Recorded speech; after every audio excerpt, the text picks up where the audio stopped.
7 de la mañana, 21 minutos. Saludamos a esta hora al doctor Gustavo Petro, candidato presidencial por el Pacto Histórico. Doctor Petro, gracias por acompañarnos. Muy buenos días. Buenos días, ¿cómo están ustedes? Gracias por darnos algunos minutos. Los saluda Luis Carlos Vélez. Gracias por aceptar esta entrevista, candidato. Bueno, un saludo a Luis Carlos, aquí a todos sus oyentes, muy amables. Gracias, candidato. La primera pregunta que quisiera hacerle es, usted como presidente, ¿cuál sería su primera medida? ¿Qué es lo que tiene en la cabeza el primer día que llegue a la presidencia si esto ocurre? Las primeras medidas tienen que ver con el hambre. El problema es agudo, está en crecimiento, no se detiene. No hay políticas en este momento del gobierno actual para frenarlo, no hay iniciativas. Si sigue así la cosa en 2 meses, en la posesión tendremos un problema aún mayor que el de hoy en términos de crecimiento del hambre. Es urgente porque el hambre en la niñez hace que el niño, la niña menor de edad se coma el cerebro, la capacidad de pensar queda irreversiblemente afectada y es prácticamente destruir la nación que tenemos en el futuro. Y en esa medida acabar el hambre, llegar a hambre cero si es posible, con medidas inmediatas que tienen que ver con compra de cosechas, por ejemplo, inmediatas por parte del Estado para llevarlas al barrio popular, a donde está el mapa del hambre hoy en Colombia. Medidas como subsidiar de inmediato la importación de fertilizantes que antes producíamos en Colombia, pero dañaron la empresa que la hacía, para que se pueda producir de manera más barata en el país los alimentos. Medidas inmediatas que tienen que ver con el Banco de Alimentos, por ejemplo, como una organización que ya existe, algunas otras instituciones que se pueden emplear de inmediato para llevar alimentos que se puedan vender con el tendero, con la tendera del barrio, pero a precios mucho más baratos que los que hoy hay, y disminuir sustancialmente los porcentajes de hambre en Colombia, mientras ya a mediano plazo podemos fortalecer completamente la producción de alimentos en Colombia, que es, digamos, la soberanía alimentaria con la cual un país debe asegurar el nivel de nutrientes suficientes para toda su población. Candidato Gustavo Petro, muy buenos días. Le pregunta Darcy Quinn. Mire, sus contradictores dicen que votan por Rodolfo Hernández porque al menos Rodolfo Hernández se queda 4 años y no más. ¿De cuánto será su periodo presidencial? ¿Cuánto tiempo se quedaría usted en la presidencia de Colombia? Pues lo que ordena la Constitución. ¿Desde cuándo acá el periodo presidencial depende de la voluntad de un presidente? El periodo presidencial depende de la Constitución. Nosotros hicimos la Constitución de Colombia. Por elección popular fuimos la fuerza mayoritaria en la Asamblea Constituyente del 91 y fijamos con otras fuerzas políticas normas democráticas que llamamos Estado Social de Derecho. Nosotros cumplimos la Constitución y la ley. Otros, con palabras soeces, se expresan alrededor de la ley y de la Constitución. Si no se respeta la Constitución, no hay democracia. Otros cambiaron la Constitución para reelegirse. Así que no veo por qué se me tenga que asignar a mí lo contrario de lo que por lo cual hemos luchado. Nosotros hemos luchado e hicimos la Constitución del 91. Luché contra la reelección presidencial en su momento, cuando eso estuvo en el Congreso, voté negativamente 2 veces. Y en ninguna parte de mi programa se expresa algún tipo de duda sobre que el mandato constitucional que me entrega el pueblo colombiano es el que ordena la Constitución de Colombia. O sea, candidato Petro, que usted, digamos, no haría ningún tipo de reforma para volver a revivir la reelección. ¿Eso es algo que incluso estaría dispuesto a firmarlo en una notaría, como hizo con el tema de la expropiación? No veo el problema de hacerlo, pero nunca he incumplido mi palabra. Doctor. Y es más, históricamente, entiendo cómo a los que hicimos la Constitución se nos endilga el pecado que hicieron los que quisieron destruir la Constitución. Doctor Petro, buenos días. Lo saluda Juan Lozano. Hola, Juan. ¿Cómo está, doctor Petro? Bien. Le quería preguntar por el estilo de gobierno en lo que tiene que ver con la colaboración de distintas fuerzas. Digamos que hay dos modelos, uno como el que llaman el equipo de rivales, un gobierno de coalición donde estaría la gente del pacto histórico y la gente que lo acompañó en la campaña, más personas que estaban en otros sectores, o un modelo como el de Barco en su época, gobierno-oposición. Los que ganaron la campaña gobiernan, los que perdieron hicieron oposición. ¿Hacia cuál de estos modelos se inclinaría su gobierno, doctor Petro? Indudablemente habrá una lógica gobierno-oposición, pero yo quiero cambiar lo que eso ha sido en el siglo XXI. Lo que ha acontecido en Colombia es que el gobierno ha odiado la oposición, la ha perseguido, la ha arrinconado, la ha chuzado, la ha embargado, la ha hecho exiliar, etcétera. Ese tipo de diferencia política tramitada a partir del sectarismo y el odio solo genera en Colombia muertos, sangre, violencia. En medio de la violencia ha crecido la corrupción. Violencia y corrupción van de la mano. Paz y transparencia van de la mano. El presidente de Colombia, si me eligen los colombianos y las colombianas, cambiará esa lógica. Existirá indudablemente diferencias políticas, siempre las habrá, antes, ahora y adelante, pero esas diferencias políticas no se pueden tramitar a partir del sectarismo y del odio. Y el discurso presidencial es clave. Si el discurso del presidente es de violencia verbal, lo que hay es muertos, y muchos.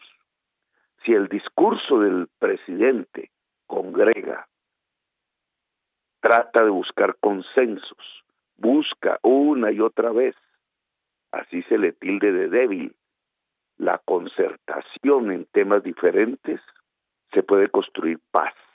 Así que lo primero que haría el día de la posesión es invitar al jefe, que sería de la oposición, en este caso mi contrincante, a dialogar sobre los problemas fundamentales del país, a tratarlo respetuosamente y a buscar que sus fuerzas de la sociedad que lo acompañan traten de unificar criterios, de construir consensos alrededor de unas materias fundamentales, que son las reformas que nos permitan convivir en paz. Reformas que tienen que ver con la esencia misma de la existencia de cada colombiano o colombiana. Si el niño, que en este momento su madre trata de buscar comida, puede tener comida. Si el joven puede tener universidad. Si la familia que está en condiciones de exclusión, 40% hoy de las familias, puedan tener nutrición para sus hijos, alimentación para sus hijos.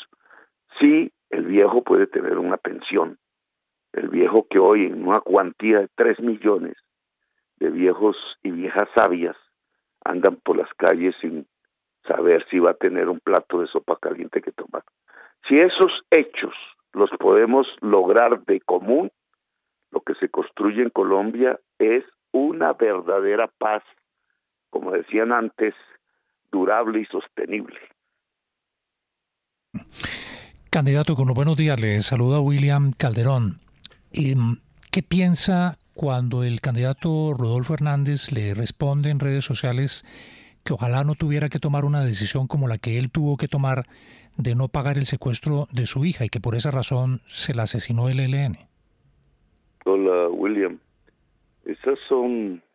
Yo tuve que tomar decisiones difíciles también, no crea que no, pero las decisiones que cualquier ser humano debe tomar como gobernante, como ciudadano, como ciudadana, difíciles o no, siempre tienen que tener un filtro: la vida.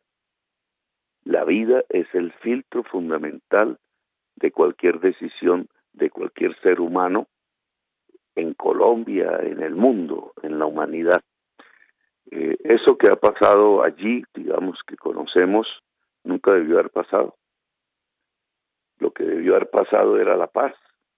Llevamos 60 años en guerras, hiriéndonos unos colombianos contra otros colombianos, zonas enteras martirizadas por la violencia, víctimas por millones. Millones son las víctimas de la violencia en Colombia hoy, heridas, problemas de tipo de salud mental que cunden casi por toda la sociedad, extendiéndose, unas heridas de una sociedad que para repararlas, la única manera para reconstruir el tejido social, la sociedad, las ilusiones, la esperanza, es la paz. Es la paz y la reconciliación lo único que permite que esta Colombia, que ha durado desde los tiempos de nuestros abuelos, matándose entre sí, pueda reconstruirse como una nación grande y prosperar hacia adelante. Candidato Gustavo Petro, le pregunta a Santiago Ángel. En su primera respuesta sobre el hambre, yo quiero preguntarle puntualmente sobre una de sus propuestas del plan de gobierno, y es sobre los latifundios. Usted dice que para los latifundios improductivos va a haber 3 alternativas. Una de ellas es proponerle al latifundista que active la producción que el Estado considera que es la más productiva en ese terreno. Otra es pagar unos impuestos que el Estado va a tasar, y la otra es venderle sus propiedades al Estado para que éste a su vez lo entregue a las comunidades rurales. Yo quiero preguntarle qué pasa en su gobierno si ese propietario latifundista no quiere venderle su propiedad al Estado, y si tampoco quiere cambiar de actividad productiva o se niega a activar la actividad productiva que le dice el Estado que debe ser. Pues paga impuestos, porque la tierra tiene una función social, dice nuestra Constitución.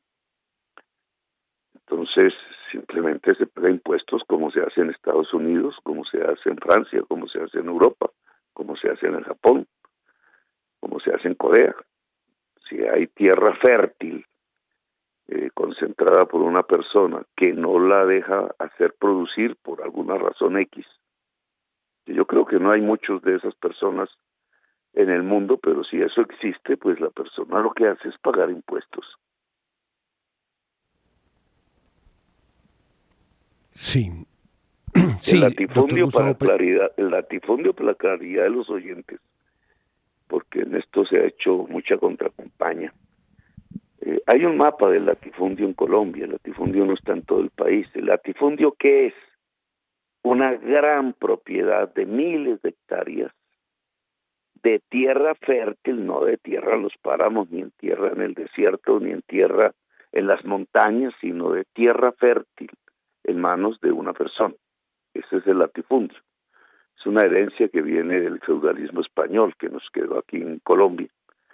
Y eso tiene un mapa geográfico. Está ubicado en el Magdalena Medio, hacia el Caribe, y pare de contar. Las tierras de la altillanura en general son de grandes extensiones, pero no son tierras fértiles.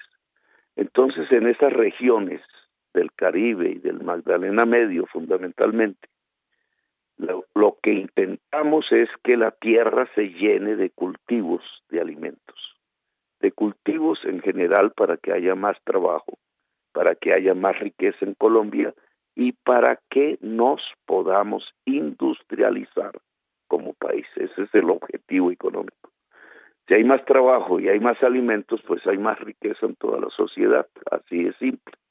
Si esas tierras no producen más trabajo y no hay más alimentos, pues somos como sociedad más pobres. Entonces la política pública consiste en cómo llevar a que esas tierras que hoy no producen prácticamente nada, produzcan riqueza para toda la sociedad colombiana y obviamente en primerísimo lugar para sus propios poseedores. Sí. Doctor Gustavo Petro, lo saluda Fernando Quijano. Hay mucha expectativa sobre quién va a ser si es elegido presidente, su ministro de Hacienda. El doctor Bonilla, el doctor José Antonio Campo, el doctor Alejandro Gaviria, su esposa, la doctora Soto. ¿Sobre qué nombre va a recaer o tiene pensado darle esa responsabilidad? Hoy por hoy hay un gran equipo económico que usted ya ha mencionado en algunos de sus nombres. Está el profesor Medina, el profesor Garay, Jorge Iván González, los mejores economistas del país, el doctor Reyes de la Javeriana, incluso muchos que han dado su apoyo de importantes corrientes de pensamiento económico del mundo. Yo lo que quiero conservar por ahora es una comisión económica muy plural. Acaba de dar su apoyo Raúl Homs también, que es un importante economista colombiano. Son de diversas corrientes de pensamiento económico. Con algunos tengo muchas cercanías desde el punto de vista de mi visión económica, con otros más diferencias. Pero quiero que ese pluralismo pueda coexistir en una comisión de asuntos económicos que busque, antes que nada, en los meses que está por seguir, si ganamos las elecciones, y estoy seguro que las ganamos, los consensos para las reformas económicas que hay que hacer, una de las cuales tiene que ver con los impuestos en las capas más poderosas económicamente de la sociedad, porque hay que disminuir el déficit fiscal. Eso es esencial si queremos que las empresas y la economía prospere en Colombia. Si no se disminuye el déficit fiscal, pues vamos a la quiebra, y la quiebra no es solo del Estado, es de toda la economía. De ahí la responsabilidad con que hay que manejar el tema. Nunca antes en la historia habíamos tenido un hueco tan grande en las finanzas públicas como el que deja Duque, prácticamente al borde de la quiebra del Estado. Y eso hay que disminuir ese riesgo. Implica más ingresos del Estado, menos gastos en donde toca hacer el menor gasto posible. En esto, digamos, la reforma pensional juega un papel importante, en esto una reforma tributaria, pero siempre mirando que los objetivos deben ser la justicia social, es decir, no es sobre la comida que hay que poner los impuestos, como están proponiendo actualmente al tratar de vendernos la tesis de un impuesto a las ventas, que elevaría sustancialmente el precio de los alimentos en Colombia y prácticamente nos haría avanzar el mapa del hambre en todo el país. En esto los impuestos van en donde se pueden poner, que es básicamente en los capitales improductivos del club más rico del país, en los improductivos para que se pueda producir más. Ese es un objetivo que hay que tener en cuenta. Y el otro objetivo es aumentar la producción, aumentar la justicia social en Colombia. Hay una serie de gastos sociales que hay que aumentar, por ejemplo, el de la educación. No podemos como sociedad mantener 2,5 millones de jóvenes sin universidad y mantener 700,000 niños por fuera del sistema educativo. Eso es criminal, eso es suicida. Una sociedad así no puede progresar. Eso vale un dinero, y ese dinero tiene que conseguirse para cumplir esa meta. Así como no tenemos, lo dije al principio, que tener 1 de cada 5 niños en desnutrición. Eso no puede ser. Estamos prácticamente matando la raíz de lo que será nuestra futura nación dentro de 30 o 40 años. Ni la desnutrición infantil debe existir en Colombia, ni jóvenes por fuera de la universidad, para lo cual entonces tenemos que tener una universidad pública y gratuita mucho más grande de la que tenemos hoy.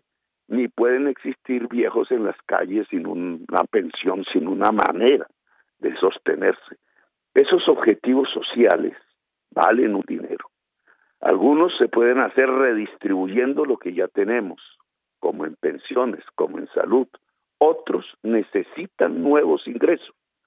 Por tanto, reducir el déficit fiscal y financiar el nuevo gasto social es un objetivo que una comisión económica de alto nivel pluralista como la que ya tenemos con los mejores economistas, hombres y mujeres del país, es lo que necesitamos en estos 2 meses para actuar ya con el Ministerio de Hacienda, con los ministerios respectivos, siendo ya gobierno. Doctor Gustavo, faltan 13 días para las elecciones y es fundamental, muy bien lo de la Comisión Económica, pero ese hombre, el hombre de la economía de Gustavo Petro, ¿quién es? La persona, porque puede ser mujer, ¿no? ¿Quién dijo que la economía solo la tienen que dirigir los hombres? O los ministerios de defensa de los hombres. Los ministerios de Colombia estarán dirigidos por hombres y mujeres. Y ese nombre lo daremos exactamente al final de estas elecciones. De esa comisión económica, que ya usted tiene todos los nombres allí, agregaría a Cecilia López Montaño, que también se ha integrado, saldrá el director gubernamental de la política económica de Colombia, al lado del presidente. Candidato Gustavo Petro, muy buenos días, le saluda Zuli Chama y le pregunto en nombre de los oyentes de la FM, ellos han sugerido muchos cuestionarios en redes sociales, pero muchos apuntan al tema de su salud. ¿Cómo se siente usted? ¿Cómo está su salud? ¿Y qué ocurrió con ese diagnóstico en algún momento de un cáncer digestivo? Sí, hace algunos años antes, por los comienzos del COVID, un poco antes, tuve ese diagnóstico, me hicieron una intervención. Y los controles hasta el momento siempre han sido positivos. No existe la enfermedad.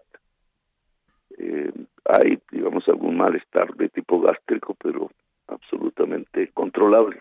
A veces me molesta, sobre todo en tiempos de estrés alto. Mi salud está perfectamente en muy buenas condiciones. Me falta hacer algo de ejercicio. Ayer me puse a jugar fútbol y pude hacer 2 golecitos. Entonces me toca aumentar mi estado físico, porque la campaña no me lo ha permitido.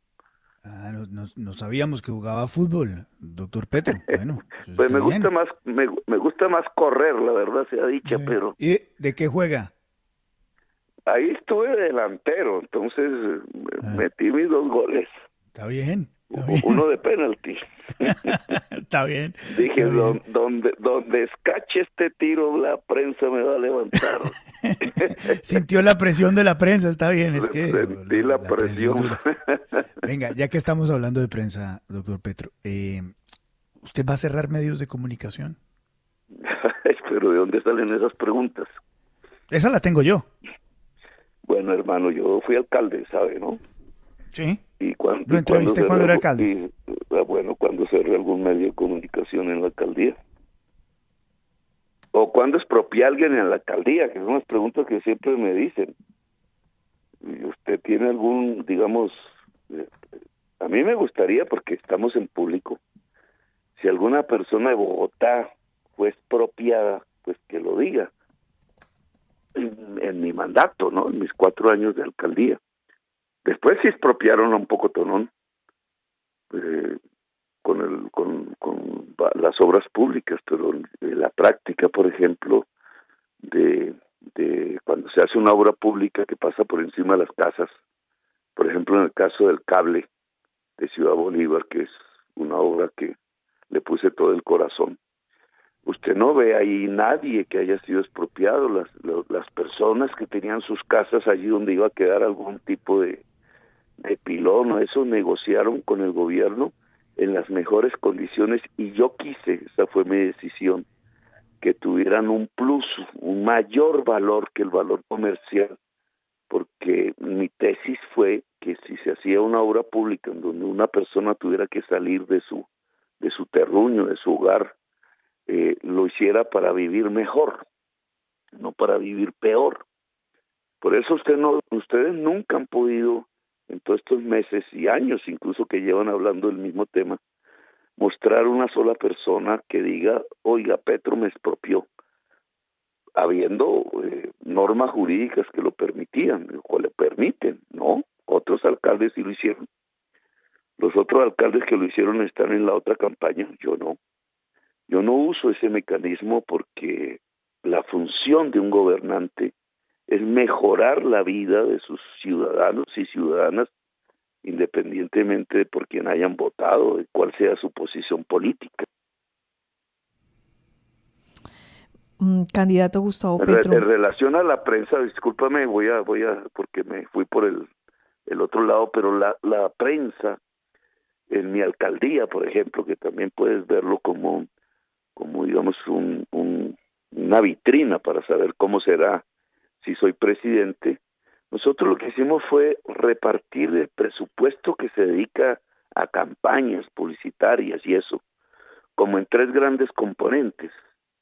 Uno, lo que llamamos la prensa tradicional, es decir, ustedes. Yo nunca dije a RCN no le va un peso, ni a Caracol, y si me trató mal tal periodista, entonces no le damos plata. Eso nunca pasó en mi alcaldía.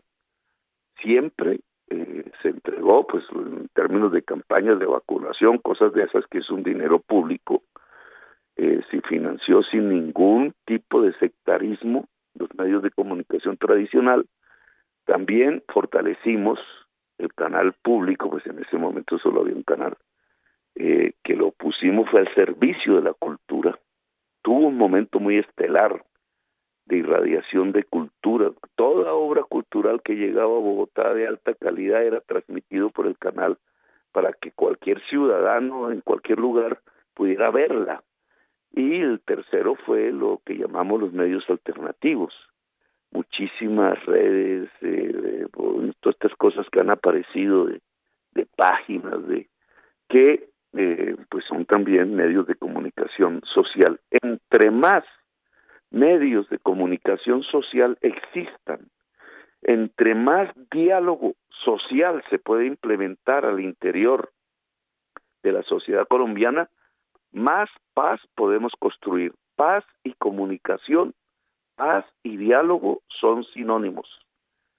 Y entonces ustedes, digamos, como parte de los medios de comunicación, tendrán siempre la garantía de apoyo estatal y de no injerencia en los contenidos de lo que se comunica.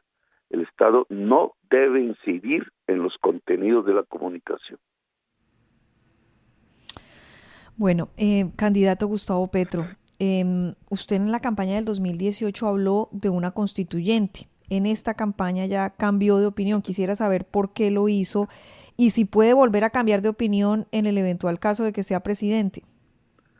Para la fecha y durante varias décadas, desde la Constitución del 91, se venía planteando la necesidad de una reforma a la justicia. Los gobiernos que ha habido han presentado como 10, yo he participado en muchas de esas discusiones. 2 en este gobierno. Todas han fracasado. Y entonces allí se planteó si era necesario que la reforma a la justicia y la reforma política se hicieran por fuera del Congreso en una especie de asamblea constitucional. Y ahí es donde están las palabras que usted me indica. La realidad política de hoy es que el Congreso ha cambiado. Puede cambiar dependiendo de la decisión de la ciudadanía. Hoy la correlación de fuerzas es completamente diferente. La bancada más grande es la del pacto histórico. Si puede hacer una coalición con la coalición de la esperanza, que también tiene una bancada grande, y el liberalismo, son mayorías. Es decir, que la gobernabilidad democrática, la posibilidad de hacer reformas, es posible. No digo que está garantizada, es altamente posible. Y en esa medida, allí es donde hay que hacer el mayor esfuerzo. Por eso no es necesario una constituyente, porque la reforma a la justicia que se planteaba, que en mi opinión debe ser tener más jueces e ir hacia la justicia restaurativa, es decir, que la víctima de cualquier delito pueda ser restaurada, tener más jueces para que la ciudadanía pueda acceder a la justicia. Esa reforma ya se puede tramitar en el Congreso, antes no se podía. Lo mismo que las reformas que estamos proponiendo para que la gente de edad tenga una pensión, o para que la mamá que tiene hijos menores y está sola pueda tener una ayuda del Estado para nutrir a sus hijos, que la saque de la pobreza, no que sea una limosna, como actualmente sucede, sino que la saque de la pobreza, que esté alrededor del medio salario mínimo, con lo cual podemos lograr que la desnutrición infantil llegue a cero, que es uno de mis objetivos. Si usted lo quiere resumir en pocas frases, corrupción cero, desnutrición cero, porque eliminar la corrupción es para que la gente pueda vivir mejor. Doctor Petro, ¿cómo manejaría usted las relaciones con las fuerzas militares? ¿Qué cambios podríamos esperar en la relación gobierno-fuerzas militares en un periodo de Gustavo Petro? Cambios hacia la Constitución de Colombia. Me he reunido con muchísimos miembros de tanto de las fuerzas militares como de la policía, el retiro, la mayoría, incluso logramos hacer reuniones públicas, tratando de mostrar lo que queremos hacer de manera pública. Lo que queremos hacer es que la policía sea un organismo, como ordena la Constitución, de defensa de los derechos y las libertades de la sociedad colombiana, y que el ejército sea el gran defensor de la soberanía nacional, son las órdenes de la Constitución. Para lograrlo, digamos, en eso se ha avanzado algo en algunos temas, no es partir de cero. Tenemos que tener fuerzas profesionales. Profesionales significa que la persona pueda hacer su carrera allí y que pueda ser educada profesionalmente por el Estado allí. Todo soldado, todo agente de la policía debe tener esos requisitos, garantías del Estado ante el hecho de que se le está exigiendo que arriesgue su vida todos los días.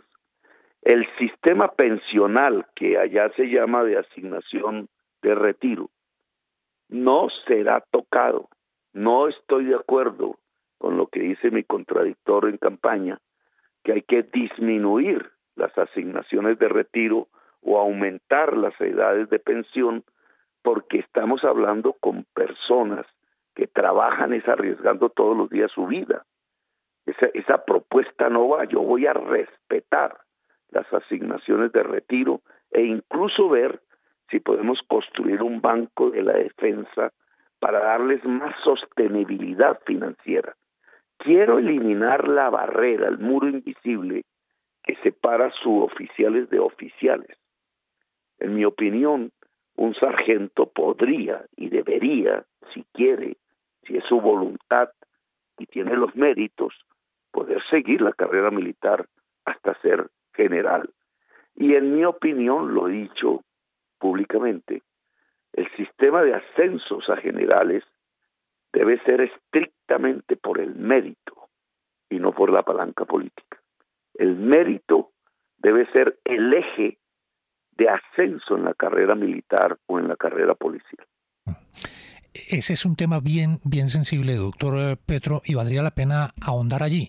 Una gran inquietud que hay, así como lo conversamos sobre el tema del ministro de Hacienda o ministra de Hacienda, es quién podría liderar ese ministerio. ¿Qué nombres hay en su cabeza que podrían llegar a ser ministro o ministra de Defensa? Y adicionalmente, adicionalmente, ¿va a reducir el tamaño de las fuerzas militares? ¿Va a acabar con el SMAT? ¿La policía va a ser civil? La policía por orden constitucional es civil. Lo que ha habido es una inconstitucionalidad al apartarla de su característica de cuerpo civil armado.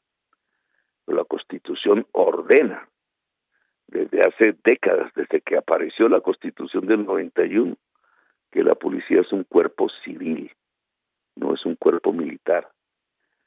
En esa medida incluso debería tener toda la plenitud de sus derechos civiles. Ahora, el tema del SMAT es un cuerpo muy especializado que obedece al presidente y ni siquiera al director de la policía realmente.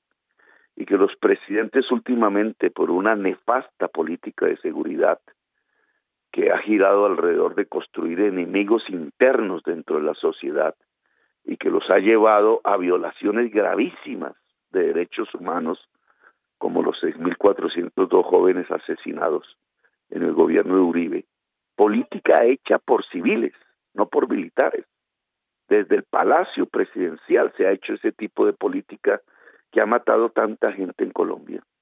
Los últimos, pues los de los 100 muchachos en las manifestaciones.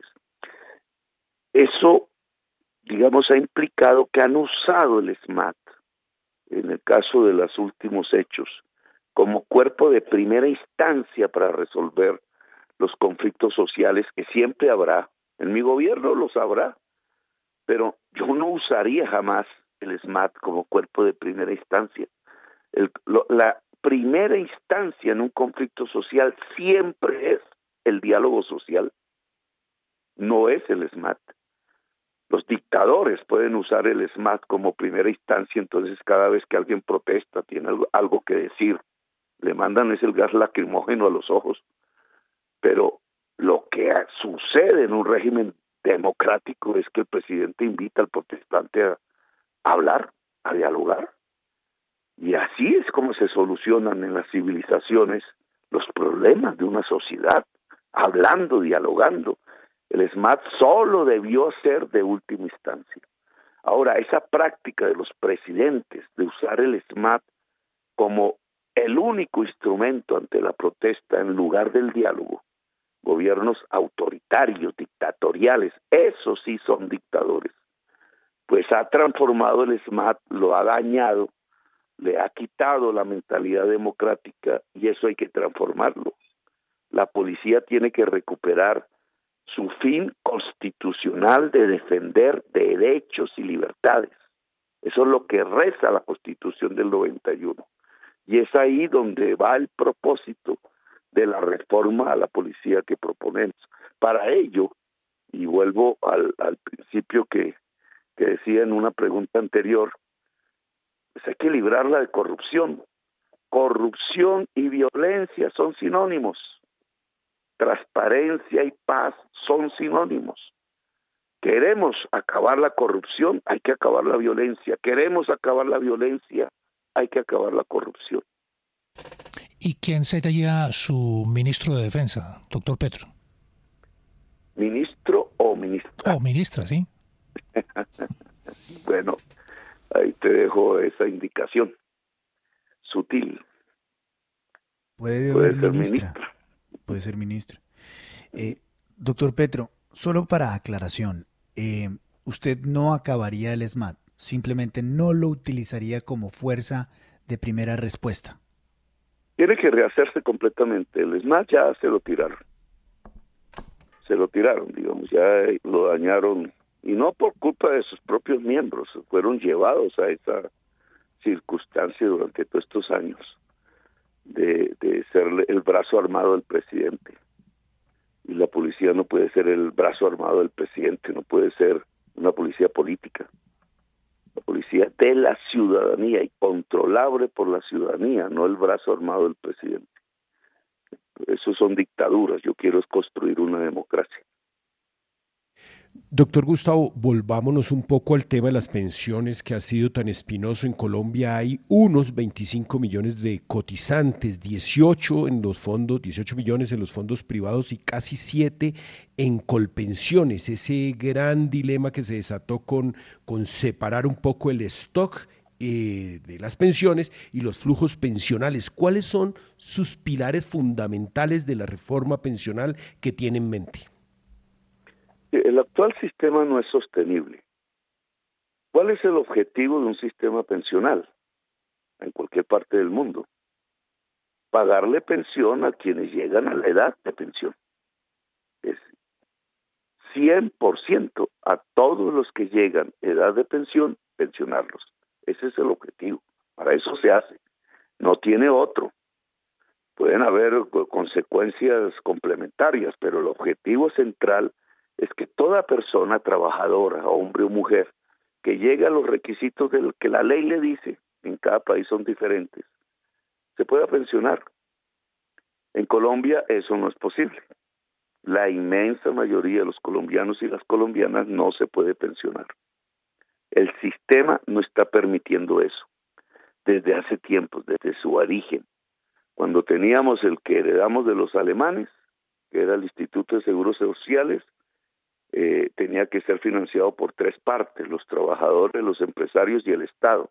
El Estado le sacó la maleta, incluso se robó la plata.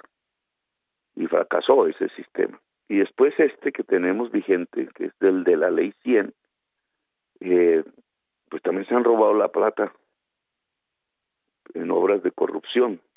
Pero tiene una característica, y es que deja el pago de pensionados a Colpensiones, que es la mayor parte, millones, 1,5 millones de personas exactamente los paga Colpensiones, con dinero que es del Estado, del presupuesto, así hayan sido trabajadores privados. Y los cotizantes, o sea, los que llevan la plata para el sistema pensional, los llevan a los fondos privados de pensiones y usan sus recursos en proyectos de inversión de los dueños de los fondos privados de pensiones, algunos desastrosos, como lo que sucedió en la Ruta del Sol 2. Y entonces tiene una desconexión, ¿cierto? Tiene una desconexión.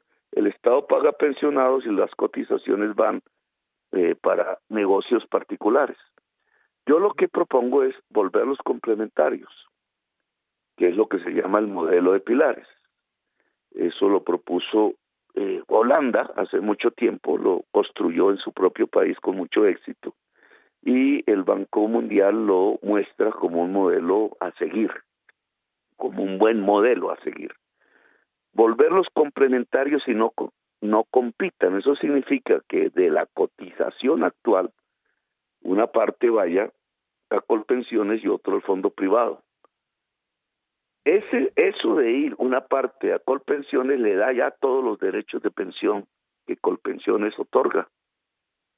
Da el derecho a pensionarse a cualquier cotizante. Hoy la mayoría de los cotizantes no tiene derecho a pensionarse.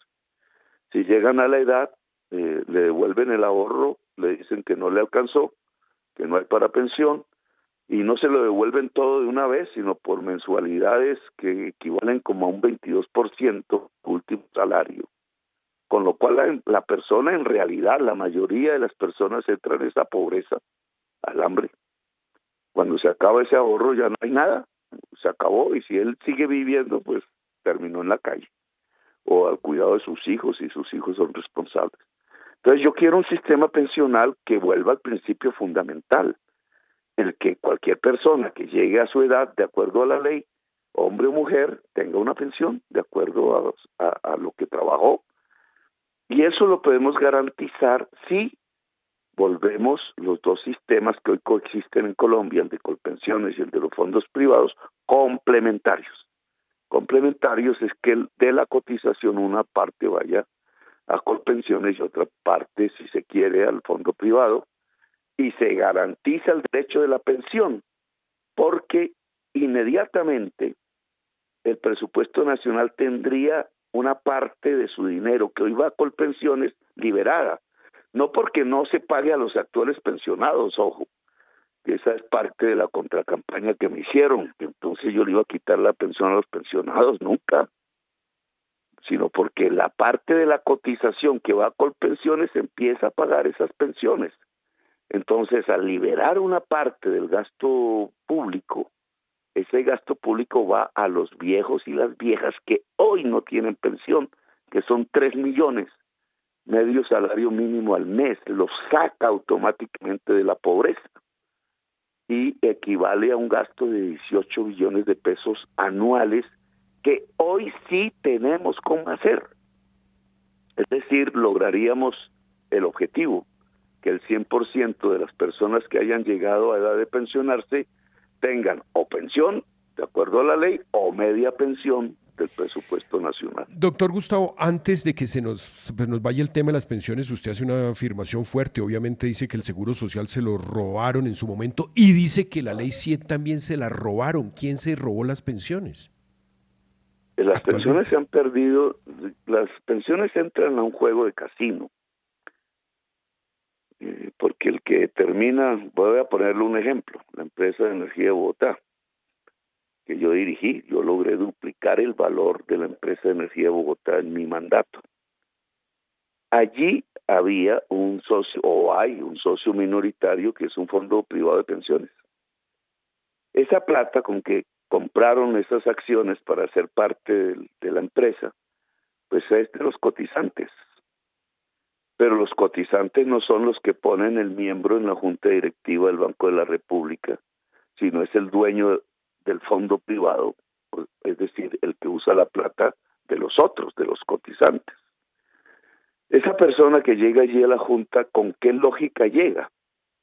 Pues no con la lógica, sino de donde es empleado él, que es el del dueño del fondo privado, que es un banquero. Solo hay 2 banqueros dueños de los fondos privados. Los fondos privados son 2, en realidad, y los dueños de esos son 2 banqueros. Y parte de esas utilidades de esos fondos van a las utilidades de los 2 banqueros. ¿Con qué dinero? Con el dinero de los cotizantes. El dinero de los cotizantes es, como en cualquier banco, ahorro del público, ¿cierto? No es dinero del dueño del banco. Ellos lo usan en sus lógicas de negocios. En unas aciertan, en otras no aciertan. Por ejemplo, cuando metieron el dinero en Odebrecht. Si está dependiendo de la tasa de interés de rentabilidad del fondo privado y hay una crisis mundial, como acaba de acontecer y está aconteciendo, los cuentavientes del fondo privado, los cotizantes, empiezan a ver que sus saldos de ahorro son menores, es decir, que se aíslan de la posibilidad de tener algún día una pensión. Y entonces están como al viento de las circunstancias económicas. La mayor base de rentabilidad de los fondos privados de pensiones hoy en Colombia es el mismo Estado, porque los banqueros le entregan esa plata de los cotizantes en deuda pública, compran bonos del Estado, y el Estado paga una tasa de interés. Es decir, estamos haciendo la del bobo. Es el Estado el que está pagando la rentabilidad de los fondos privados, pero parte de esa rentabilidad se vuelve utilidad de los banqueros, no utilidad de los cotizantes. Entonces, cambiar eso de una manera mejor, sí, implica, hay que decirlo, porque en el último debate que pude tener, porque ya no quieren más debates, le huyeron a los debates. Entonces, en el último debate lo dijo, creo que Federico, pero es que lo que propone Petro no es que le quiten el ahorro, porque venían diciendo eso, que expropian el ahorro. No, el ahorro sigue en manos de los cotizantes, sino el flujo de cotizaciones futuras. Entonces dijo, eso va a disminuir para los fondos privados. Pues sí, va a disminuir porque una parte va para Colpensiones. ¿A cambio de qué? De que el cotizante tiene derecho a la pensión. No que depende de cuánto ahorró, sino que tiene sí o sí derecho a la pensión, que es lo que me parece que un sistema pensional debe tener. Doctor Petro, su jefe de prensa nos está diciendo que colguemos ya. ¿Le podemos hacer un par de preguntas más? Sí, claro, podemos. Se trata de hablar. Estamos decidiendo como sociedad a quién va a dirigir este país, y obviamente la sociedad tiene el derecho de saber qué pretenden las personas que quieren ser su presidente de la República. Doctor Gustavo Petro, gracias. Pregunta, ¿qué piensa usted sobre el voto en blanco? En las mediciones varias que se están haciendo en el país, se ve un aumento en el voto en blanco. ¿Cuál es su opinión? El voto en blanco es una opción. Yo apoyé el voto en blanco, no sé si ustedes se recuerdan, hace ya bastante, cuando en algunos departamentos del país, Cesar, Magdalena, los paramilitares amenazaban, todos los contrincantes los hacían renunciar y solo dejaban el de ellos. Eso se llamaba los candidatos únicos a gobernaciones, incluso alcaldías, y una opción de la sociedad tratando de defenderse de ese golpe violento, digamos, era votar en blanco. Y yo recuerdo que en el Cesar, en Magdalena, las votaciones en blanco incluso llegaron a ser mayoritarias. El voto en blanco, digamos, es un instrumento democrático, depende de las circunstancias. Cuando no hay opción, blanco. Esa es, digamos, cuando sí hay opción, decídase, tome posición, porque al final, pues una decisión política tiene que ver con la vida diaria de las personas, de los hijos, del buen vivir o del mal vivir. Las decisiones que se toman pueden ser buenas o pueden ser catastróficas, pero hay que tomar posición. Entonces, si no hay forma de tomar posición, pues el blanco. Candidato Gustavo Petro, en las últimas horas Sergio Fajardo ha dicho que él no vota por usted, que nunca votaría por usted. ¿Qué opinión le merece eso? Pues yo pienso que, digamos, yo no voy a criticarlo, ya él ha terminado su ciclo. No se debe nunca poner el ego por encima del interés general. El problema de Sergio Fajardo es muy similar al mío, muy similar. Él tiene ahí un mundo que lo rodea, que le dice que con Petro no, que no sé qué. Bueno, digamos, esas son sus decisiones libres y autónomas. Si él estuviese hoy en mi lugar, digamos, si la competencia, la ciudadanía hubiera dicho Fajardo o Hernández, sin dudarlo, porque yo sé que es el fascismo, yo sé cómo se esconde la corrupción, si me he dedicado toda mi vida a luchar contra la corrupción, a costa de mi vida y de mi familia, yo sé cómo se esconde la corrupción, cómo engañan a la gente, sin dudarlo, sin pensar, no tendría usted que preguntar, me lo hubiera hecho de inmediato, voto por Fajardo. Candidato Gustavo Petro, ¿por qué hay tanta violencia y agresiones en las redes sociales de parte de sus seguidores? Hermano, las redes sociales son libres. Yo no pago bodegas, que llaman. Eso es una plata, esos son grandes empresarios con mucho dinero que contratan call centers, empresarios que tienen call centers, y esos call centers pues se dedican a construir perfiles falsos y un poco de vainas para acabar con otra persona. Eso es un tema diferente a si personas reales libremente en las redes pues se expresan, porque para eso son las redes. Se expresan bien, mal, inteligentes, no inteligentes, se equivoca, pues como es la sociedad, exactamente. Entonces, a mí me indilgan que la gente se exprese en las redes, yo no puedo controlar eso. Si yo me pusiera a controlar eso, prácticamente estaría controlando medios de comunicación, y eso es lo que precisamente un gobernante no debe hacer. Lo único que puedo colocar sobre la mesa es mi propio ejemplo. Ustedes nunca me verán decir una palabra violenta en mis discursos, grosera. Búsquenme me cuesta trabajo incluso pronunciarlas. ¿Por qué? Porque es que cuando se es gobernante y uno usa un lenguaje violento, lo que produce son muertos. La palabra se vuelve gatillos en la práctica, en la base de la sociedad. Eso ha sido uno de los grandes males de Colombia. Y entonces, digamos, si un gobernante impone los contenidos de la comunicación, no que no se exprese, porque tiene el derecho a expresarse, sino que usando el poder, entonces modifique los contenidos de la comunicación social que son de la sociedad y no del Estado, pues estaríamos caminando por una dictadura.